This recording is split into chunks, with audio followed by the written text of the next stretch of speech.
تخلية السرب ويقصد بها أن يكون الطريق مفتوح ومأمونا. Security of the journey. So the journey is secured. How? Those days, many times people will come from land and there will be not caravans. Sometimes when you go with caravan, you are safe.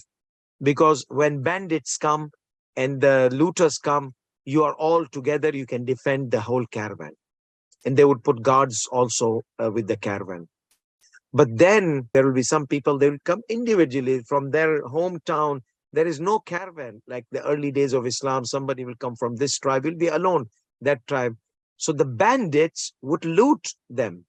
Therefore, if somebody is planning to come alone in those days, okay, or no, nowadays also, let's say you're coming from Europe to Mecca and you decide to go by car, but you have to pass by, let's say, Syrian territories or those Turkish territories or those zones where there is war going on. So that's not safe. And that's the only way you can go for Hajj. You can't afford ticket. You have your car. You can just afford the gas. You cannot afford tickets and this and that. And you, when you arrive Makkah, just sleep in the car, because I've seen many people, they don't go to the hotel. They just sleep in their car. Sometimes they have these wagons, you see, and they just drop the seats and it's their bedroom. And what about the restrooms and toilet? MashaAllah, Haram has packed outside of the Haram so many toilets and so many restrooms. And what about the food? Restaurants are there. So sometimes the best economical way for performing Hajj is take your station wagon, the car, and just go, and that's your bedroom, that's everything, and then you just only have to spend gas. So nowadays, do you know how much does the Hajj cost? It costs about $8,000 to $10,000, and it depends from where you're coming. The farther you are, the more $1,000. So, and the closer you are, the lesser. But the average is between $8,000 to $10,000, as I was informed by many of those beloved ones who have gone for Hajj this year. But is it secure going alone by car? That's the question here. That's the ruling here.